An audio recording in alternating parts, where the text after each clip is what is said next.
Bismillahirrahmanirrahim. Assalamualaikum warahmatullahi wabarakatuh. Salam. Dan salam sejahtera buat seluruh sahabat dan sobat episode dimanapun Anda berada. Jumpa lagi dengan saya, Suadi Idris Amir, tentunya di acara kesayangan kita, episode Rumah Edukasi. Sahabat dan sobat episode, kali ini saya kembali lagi tampil sebagai Direktur Eksekutif PT Indeks Politika Indonesia (PTIP), lembaga survei dan konsultan politik yang berpusat di Kota Makassar dan di Jakarta. Nah, dan pada kesempatan kali ini saya kembali lagi ditemani oleh Bapak Muhammad Reza, pakar psikologi politik dari Universitas Negeri Makassar. Saya kembali menyapa beliau. Assalamualaikum Pak Reza. Waalaikumsalam warahmatullahi wabarakatuh. Kita ketemu lagi. Alhamdulillah. Alhamdulillah. Pak Reza dan sahabat dan sobat episode, pada pertemuan sesi kedua ini, saya dengan Pak Reza, saya langsung fokus karena pada sesi pertama saya sudah menjelaskan tentang survei IP terkait popularitas, akseptabilitas, dan elektabilitas bakal calon gubernur dari hampir 20 nama, Pak Reza. Nah, kali ini pada sesi kedua seperti yang saya sampaikan pada sesi pertama kemarin, saya fokus pada simulasi 8 nama dan 4 nama.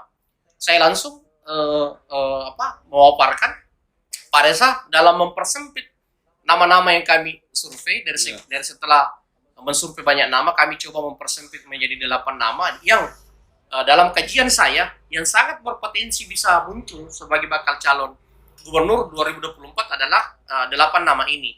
Tentu kita tidak bisa menafikan figur-figur yang lain yang kemungkinan juga bisa muncul, tapi dalam analisis saya di PTIP ini nama-nama ini yang paling berpotensi bisa muncul di 2024. Saya mulai dari Andi Sudirman Sulaiman sebagai PLT Gubernur Sulawesi Selatan saat ini, itu mendapatkan dukungan elektabilitas sekitar 24,4% Pak Reza. Kemudian ada nama Bapak Ilham Arif Sirajudin dengan angka 6,8%. Kemudian ada nama Bapak Adnan Puricita Iksan Bupati Goa 8,0%, Taupan Pawe Ketua Golkar Sulawesi Selatan 3,5%, Nurdin Halik mantan calon gubernur kemarin yang runner up di 2018 12,6%, kemudian Andi Iwan Darmawan Aras Ketua Gerindra Sulawesi Selatan 3,0%, Rusdi Mase Ketua DPW Nasdem Sulawesi Selatan 3,2%, dan Agus Arifin Numan sebagai mantan wakil gubernur dan calon gubernur 2018 7,4%, dan Andi Saidet Poters 31,1%. Pak Reza, mungkin sebelum saya lanjut ke 4 nama, bisa ditanggapi di sini Pak Reza? Oke. Ada yang bisa ditanggapi? Baik, saya kira menarik melihat peta elektoral yang dimunculkan oleh PTIP ini. Setidaknya dari 8 ini, 4 orang diantaranya kalau katakanlah mereka ini semuanya maju bertarung, maka ada 4 nama yang merupakan petarung baru dalam pemilihan di 2024 nanti. Katakanlah semuanya maju gitu ya, entah dia sebagai calon gubernur ataupun wakil gubernur, calon wakil gubernur. Saya kira ada 4 nama itu: Adnan Purita, Taufan Pawe, Iwan Darmawan Aras, dan Rusdi Mase. Kalau pemilihan 2024 mereka ini semua maju, maka dia petarung baru. Artinya apa? Mereka belum punya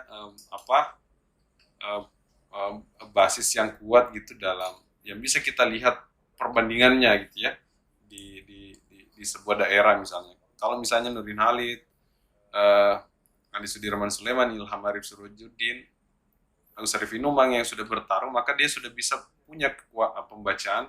Ini prediksi saya kuat nih di kabupaten ini dan lemahnya di sini dari 3 basis ya. Basis pemilih, basis lawan, dan basis rebutan kan gitu. Itu saya kira 4 figur ini belum punya track record di situ. Tapi yang menarik dari data ini, dari 4 yang merupakan petarung baru, kalau semuanya maju, Adnan Purita cukup bisa mengalahkan beberapa petarung-petarung yang sebelumnya sudah bertarung gitu. Bahkan Agus Arifin Numan yang pernah menjabat selama 10 tahun sebagai wakil gubernur, Ilham Arif Sirajudin pernah menjadi calon gubernur dan pernah menjabat sebagai wakil wali kota. Karena itu sekira selain Andi Sudirman Sulaiman, bagi saya memang Adnan Purihta cukup realistis jika dijagokan untuk saat ini gitu ya. Dijagokan bukan hanya ternyata dari segi elektoral, tetapi sangat memungkinkan kita melihat basisnya yang besar. Pada pemilihan bupati kemarin Adnan Purihta kan 92%. Iya, 90% di wilayah ya Goa yang basis pemilihnya juga Besar. terbesar Kedua ya Iya. di Sulawesi Selatan setelah Makassar gitu. Itu saya kira yang patut diwaspadai.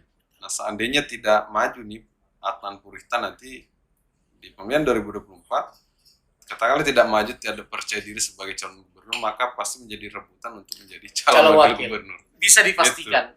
Hampir bisa dipastikan akan menjadi rebutan karena memang secara realistis seperti itu. Gitu. Nah, sekarang kita melihat dari semua paparan data ini yang memungkinkan memiliki tingkat ketersukaan dan popularitas yang tinggi dalam waktu yang relatif singkat, tentu mereka memiliki public expose yang tinggi. Kalau Sudirman Sulaiman sebagai PLT ya saya kira kita tidak perlu bertanya lagi bagaimana public expose-nya ya. Kalau sementara ini dia punya tingkat keterpilihan 24,4% di antara 7 calon yang lain. 8 ya. Di antara 7 calon yang lain, karena ada 8 Ada 8. Maka saya kira kalau public expose-nya dia mainkan dengan baik, dengan komunikasi publik, politik yang empatik begitu bagi publik Sulawesi Selatan, saya kira sangat memungkinkan. Akses itu tidak dimiliki oleh figur-figur yang lain, ketujuh figur yang lain. Tapi sekarang pertanyaannya, mampukah beberapa figur itu melalui partainya, gerakan partainya, katakanlah harus di Wan Darmawan Aras, Tovan Pawe, mereka masih memungkinkan menggunakan mesin partainya untuk menggaungkan namanya di beberapa kabupaten di Sulawesi Selatan ini. Adnan Purihta, kalau kita perhatikan misalnya pembangunan fisik yang ada di Kabupaten Goa ini, di Kabupaten Goa misalnya, di seberangnya Makassar ini, kita perhatikan salah satu cara sederhana sekarang untuk mengukur apakah seorang kepala daerah bekerja atau tidak, satu hal yang paling mudah untuk melihat adalah apakah pembangunan infrastrukturnya berjalan. Nah itu saya kira paling tidak itu bekerja di Goa ya, dan itu betul-betul diperhatikan Adnan Purihta, dan saya kira itu adalah cara sederhana bagi publik untuk mengukur apakah si kepala daerah ini, bupati saya ini bekerja atau tidak gitu ya. Nah, itu saya kira seperti itu. Bagaimana Malino betul-betul dikembangkan di daerahnya Adnan Purihta, yang saya pikir sebagai desa wisata banyak orang non Goa yang datang ke sana pasti punya penilaian tersendiri bagaimana ini dikelola gitu kan. Bagi saya itu tetap ada alasan-alasan politik dibanding itu, meskipun barangkali tidak dominan gitu ya. Tapi bagi saya tentu ada sumbangsi kepopuleran, sumbangsi ketersukaan di balik itu semua. Itu saya kira. Berikutnya siapa yang mampu memainkan public expose yang bagus di antara peluang-peluang atau di antara di antara kesempatan-kesempatan yang dimiliki baik sebagai kepala daerah maupun ketua partai DPW Sulawesi Selatan. Baik, sahabat dan sobat Ipiso, pembuka dari tanggapan dari Pak Muhammad Reza dalam melihat peta 8 nama. Saya tambahkan sedikit Pak Reza, kalau dilihat memang kenapa Pak Adnan Purihta ini bisa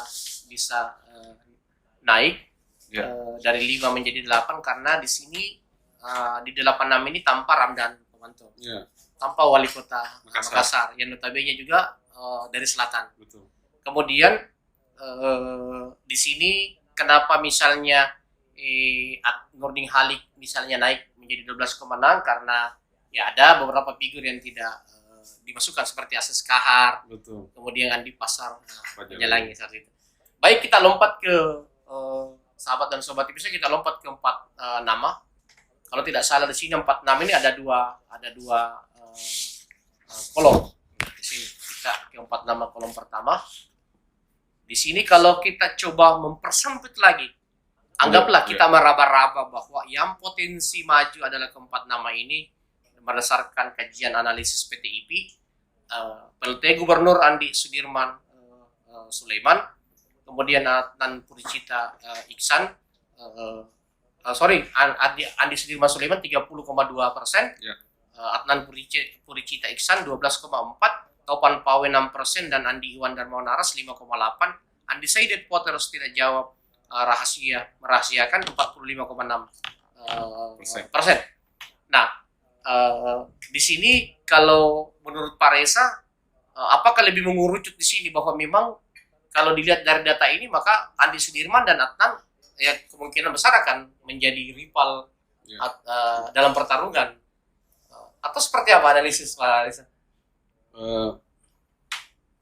Akan menarik sekira kalau dalam situasi saat ini terjadi komunikasi politik yang dalam ruang-ruang yang tidak terjangkau, ya kalau kita pakai teorinya John Gaventa itu dimensi ruang, sangat memungkinkan ada komunikasi politik yang tidak bisa dijangkau oleh publik, namun itu menjadi sebuah keputusan yang terencana secara sistematis, akan menjadi berpeluang ketika Adnan berpasangan dengan figur yang berasal dari geopolitik yang lain dan secara hitung-hitungan bisa bertanding dengan Andi Sudirman Sulaiman. Katakanlah Adnan Purita sebagai figur dari Sulawesi Selatan bagian selatan punya pasangan dengan figur yang berasal dari Sulawesi Selatan bagian utara. Kalau komposisi itu dirasa cukup mampu untuk mengalahkan yang saat ini didominasi oleh Andi Sudirman Sulaiman, bisa itu sangat realistis terjadi. Kenapa begitu? Karena kalau kita perhatikan, toh juga figur lain berikutnya selain Andi Sudirman Sulaiman, baik di wilayah tengah, ya Sulawesi Selatan bagian tengah maupun wilayah Sulawesi Selatan bagian utara, tidak ada lagi figur dominan. Kecuali kalau akan berpasangan dengan Aziz Kahar Musakar. Tetapi saya kira akan menguat satu identitas di situ. Maksudnya identitas keagamaan itu akan menumpuk dalam satu figur. Seolah-olah ini tuh usungan semua partai muslim, katakanlah gitu ya. Betul.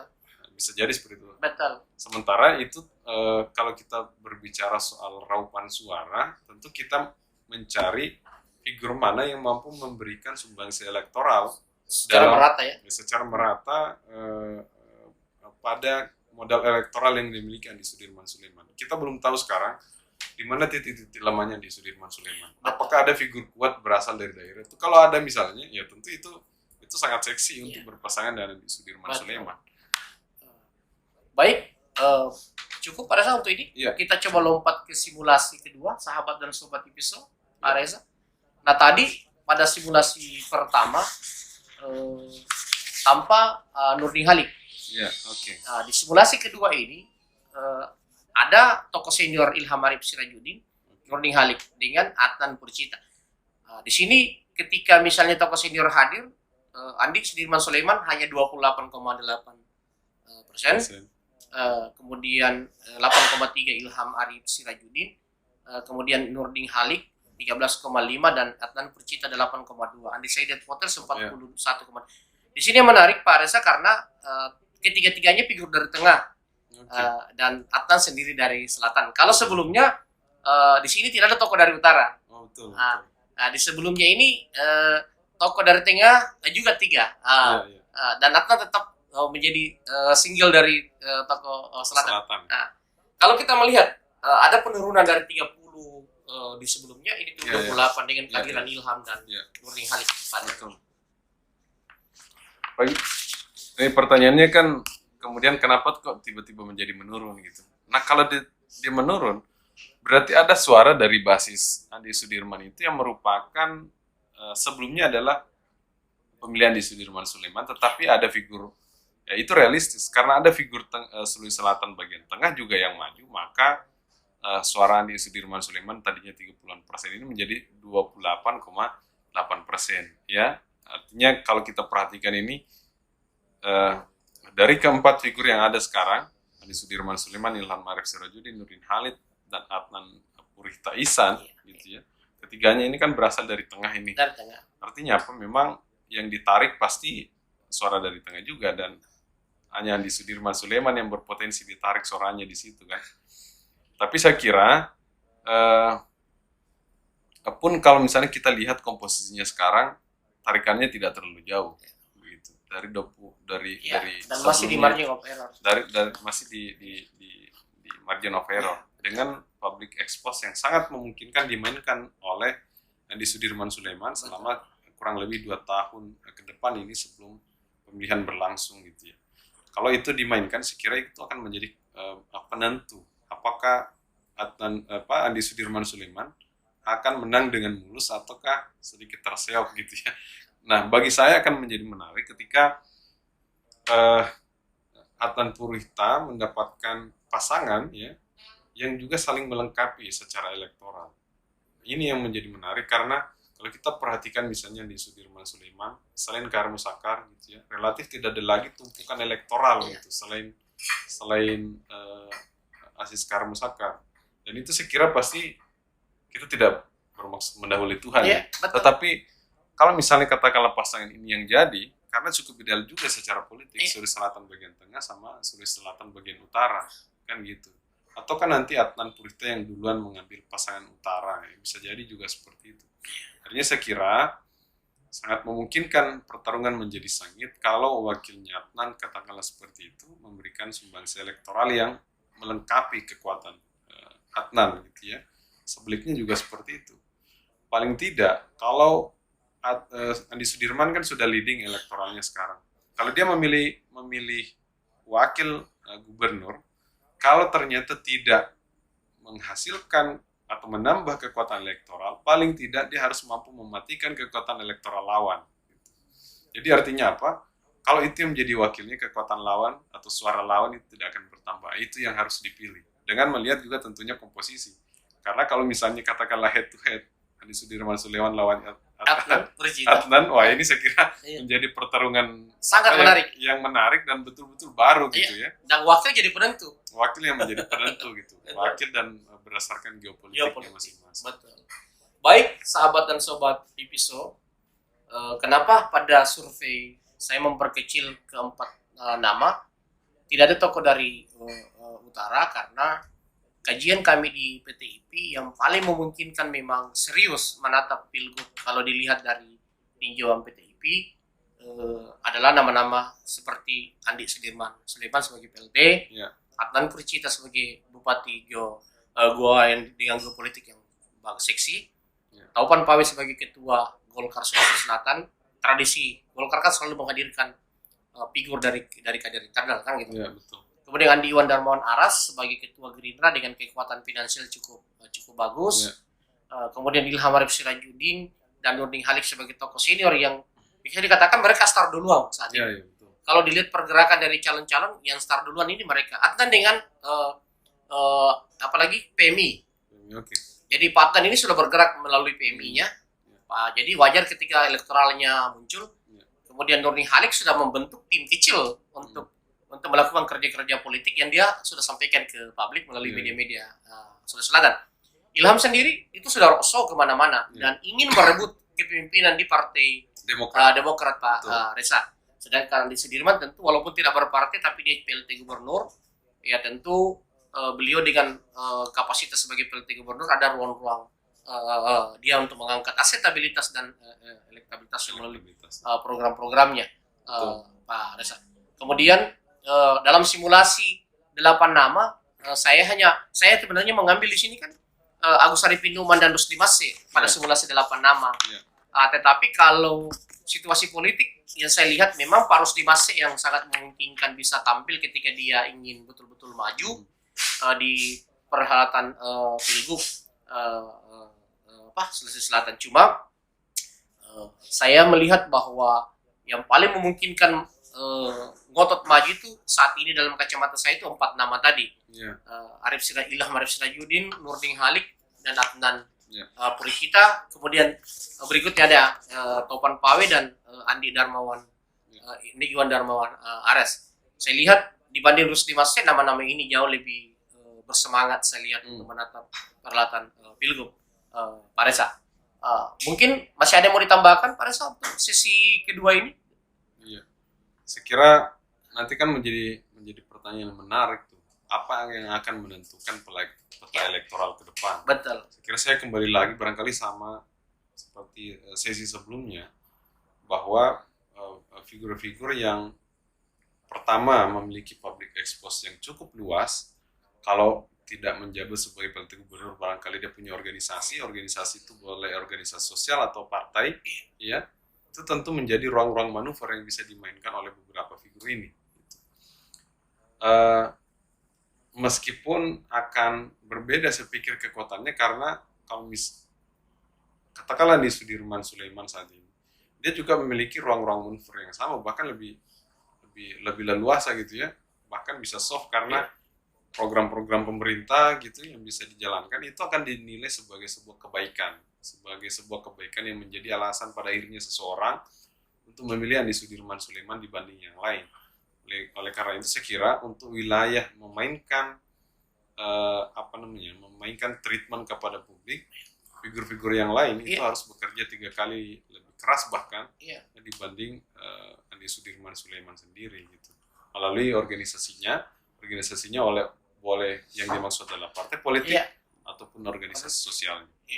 Saya kira seperti itu Pak Dir. Baik Pak Muhammad Reza, sahabat dan sobat IPISO, demikian sesi kedua, yang pada sesi kedua ini masih bersama dengan Pak Muhammad Reza. Tadi kami mendiskusikan survei PTIP untuk 8 nama atau 8 bakal calon, dan kami mempersempit kepada simulasi 4 calon, sesi 1 dan sesi 2, sahabat dan sobat IPISO. Kami sebelum menutup kembali lagi menyampaikan bahwa PTIP turun melakukan survei pada tanggal 8 sampai 15 November 2021 dengan total responden 880 responden dengan metodologi multi-stake random sampling acak berjenjang dengan tingkat kepercayaan 95% dan margin of error 3 sampai 5%, sahabat dan sobat IPISO. Demikian sesi kedua saya dengan Pak Muhammad Reza dalam memaparkan peta politik Sulawesi Selatan berdasarkan kajian riset PT Indeks Politika Indonesia. Mungkin pada sesi ketiga saya akan membedah peta partai politik di Sulawesi Selatan. Tapi sesi ketiga, tunggu sahabat dan sobat IPISO, sahabat-sahabat di Sulawesi Selatan pada sesi ketiga. Assalamualaikum warahmatullahi wabarakatuh. Assalamualaikum warahmatullahi wabarakatuh. Pak Reza. Siap.